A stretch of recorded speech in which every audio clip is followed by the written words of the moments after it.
بسم اللہ الرحمن الرحیم۔ السلام علیکم دوستوں۔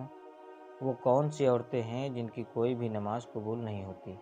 تو پیارے دوستوں، ویڈیو بہت ہی خاص ہے، بہت کام کی ہونے والی ہے، خاص کر عورتوں کے لیے، جو اس ویڈیو کو آپ لوگ پورا ضرور دیکھنا۔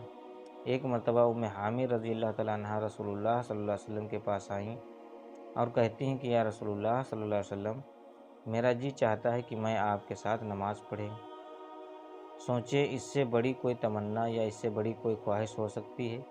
رسول اللہ صلی اللہ علیہ وسلم کی امامت میں نماز پڑھی جائے اور نماز پڑھنے کا موقع مل جائے، اس سے بڑی بھی کوئی خوش نصیب ہو سکتا ہے؟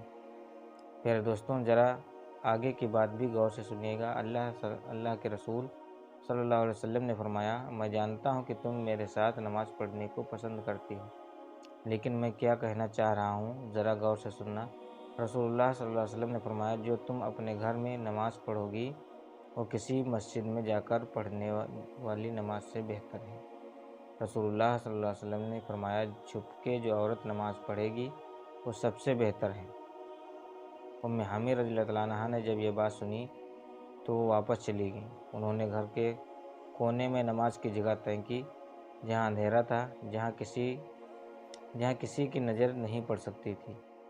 رسول اللہ صلی اللہ علیہ وسلم کی صحابیہ پھر وہاں ہی نماز پڑھنا شروع کر دی، یہاں تک کہ وہ اپنے رب کے پاس چلی گئیں۔ پیارے دوستوں، کیا آپ نے کبھی یہ سوچا ہے کہ کوئی عورت گھر کے کام کاج، بچوں کو کھلا پلا کر، شوہر کی فرما برداری کر کے، جب اس کا تھکاوٹ سے برا حال ہو جائے، سردی کا موسم ہو، رضائی اور کمبل میں لیٹی ہوئی ہو، سردی سے تھر تھر کانپ رہی ہو، اور پھر اللہ کی پکار یعنی اذان کی آواز سن کر گرم کمبل چھوڑ کر وہ عورت سخت سردی میں ٹھنڈے پانی سے وضو کرے، ٹھنڈے پانی اور سردی کی وجہ سے جسم کے رونگٹے کھڑے ہو جائیں، سردی سے جسم کانپ رہا ہو، سردی ایسی ہو کہ دانت بج جائیں، پھر بھی ایسی عورت اللہ تبارک و تعالیٰ کی رضا اور ثواب کی نیت سے وضو کرے اور پھر سردی کو برداشت کر کے نماز ادا کرے اور اس کی نماز ہی قبول نہ ہو، کیا ایسا ہو سکتا ہے؟ تو دوستوں، جی ہاں، بالکل ایسا ہو سکتا ہے۔ رسول اللہ صلی اللہ علیہ وسلم نے فرمایا، جو عورت جوان ہو جائے جب تک سر پر دوپٹہ نہیں، اس کی نماز قبول نہیں ہوتی، اور اس نے یہ بھی فرمایا کہ جو اپنے بالوں کو نہیں ڈھانپتی اس کی بھی نماز نہیں ہوتی۔ رسول اللہ صلی اللہ علیہ وسلم نے فرمایا کہ اگر کوئی عورت خوشبو لگا کر مسجد میں جاتی ہے اور اس کی خوشبو دور دور تک پہنچ جاتی ہے تو جب تک یہ عورت غسل نہیں کر لیتی اس کی نماز قبول نہیں ہوتی۔ اس لیے فرمایا، اے عورتوں کی جماعت، تم میں سے کوئی مسجد میں جائے تو خوشبو لگا کر نہ جائے، جب تک ایسی عورت غسل نہیں کر لیتی اس کی نماز قبول نہیں ہوتی۔ پیارے دوستوں، اللہ تبارک و تعالیٰ کی نافرمانی کرنے والی عورت، حدیث کے الفاظ یہ ہیں کہ 3 ایسے لوگ ہیں جن کی نماز قبول ہونا تو دور کی بات ہے، کان سے اوپر بھی نہیں جاتی۔ تو کون سے لوگ ہیں؟ تو جانیے، ایسا غلام جو مالک کی اجازت کے بغیر بھاگ گیا ہو، وہ چاہے تہجد پڑھے یا نماز پڑھے تو قبول نہیں ہوگی۔ ایسی عورت جو اپنے خاوند کو ناراض کر کے رات گزارتی ہے، اس کی نماز بھی قبول نہیں ہوتی۔ رسول اللہ صلی اللہ علیہ وسلم نے فرمایا، میں تمہیں ایسی عورتوں کے بارے میں نہ بتاؤں جو قبر سے سیدھا جنت میں چلی جائیں گی؟ صحابہ کرام نے عرض کیا، یا رسول اللہ صلی اللہ علیہ وسلم، وہ خوش قسمت اور خوش نصیب عورتیں کون کون سی ہیں؟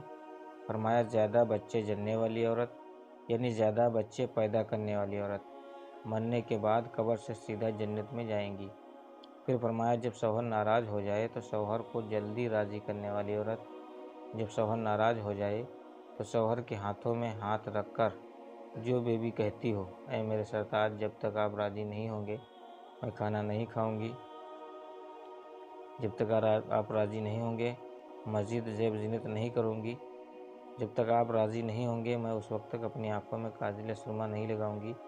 وہ عورت جو اپنے شوہر کے ساتھ ٹوٹ کر محبت کرتی ہے، ٹوٹ کر پیار کرتی ہے، اللہ تبارک و تعالیٰ اس کے رسول کی رضا کے لیے اپنے شوہر کی عزت کرتی ہے، ادب کرتی ہے، احترام کرتی ہے، شوہر کی خامیاں دوسری عورتوں کے سامنے بیان نہیں کرتی، ہمیشہ شوہر کی تعریف ہی بیان کرتی ہے، تو فرمایا، وہ نمازی عورت، قرآن مجید پڑھنے والی عورت، شریعت پر پابندی سے عمل کرنے والی عورت، مرنے کے بعد قبر سے سیدھا جنت میں چلی جائے گی۔ رسول اللہ صلی اللہ علیہ وسلم نے فرمایا، عورت اللہ تعالیٰ کی بہترین مخلوق میں سے ایک مخلوق ہے، مرد کے لیے یہ ایک خاص نعمت ہے انسانیت کے لیے اللہ کا ایک احسان ہے۔ اسلام نے عورتوں کو ایک بلند مقام دیا ہے۔ اسلام نے عورتوں کو سونے، چاندی، زیورات اور ریشم کے استعمال کی اجازت دی تاکہ عورت ان چیزوں کے ذریعے اپنے حسن کو مزید بڑھا سکے۔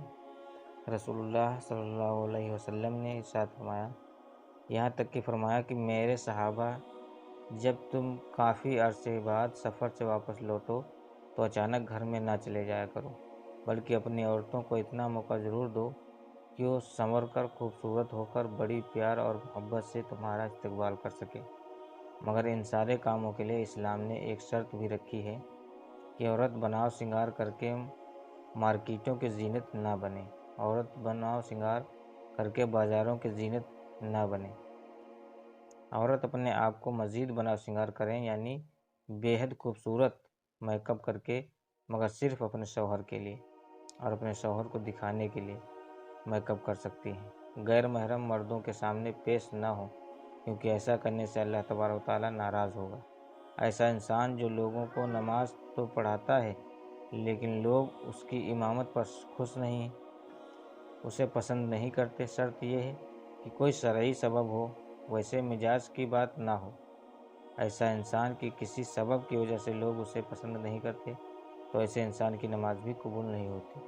اور صحیح الترکیب کی روایت میں سننے والی بات فرمایا کہ ایسے انسان کی نماز بھی قبول نہیں ہوتی کہ جس کو کہا گیا ہے کہ تم جنازہ نہ پڑھاؤ، لیکن پھر بھی وہ ضد کرتا ہے کہ میں ہی پڑھاؤں گا، کہتا ہے کہ میں ہی پڑھاؤں گا اور ضد کرتا رہتا ہے، تو یہ کوئی نمبر لینے والی بات تو نہیں ہے کہ اس کے بعد میرا نمبر ہے، جھگڑا کر کے نماز پڑھائے، بس میں پڑھاؤں گا، کوئی اور نہ پڑھائے گا۔ کسی عام مسلمان جو کہ کلمہ پڑھتا ہے، عقیدے والا ہے، اس کے پیچھے ہم سب کی نماز ہو جاتی ہے، کوئی حرج نہیں۔ اگر علم والا بھی ہے، یہ سوچے کہ نہیں ایسا نہیں ہوگا تو پڑھوں گا، تو یہ علم کا رنگ تو نہ ہوا۔ علم کا رنگ تو یہ ہے کہ میرا پیارا بھائی پڑھائے گا، میں اس کے پیچھے پڑھوں گا، میرا پیارا بھائی پڑھائے گا، یہ مسلمان ہے، میں اس کے پیچھے بھی پڑھوں گا، یہ دونوں مجھ سے ایک نہیں، 10 نہیں، بلکہ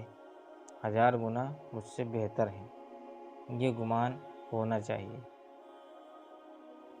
پیارے دوستوں، یہ ویڈیو آپ کو کیسی لگی کمنٹ میں ضرور بتانا، اور اگر ابھی تک ہمارے اس چینل پہ نئے ہیں تو چینل کو لائک اور سبسکرائب ضرور کیجیے گا۔ اب ملتے ہیں اگلی ویڈیو میں، تب تک کے لیے اللہ حافظ۔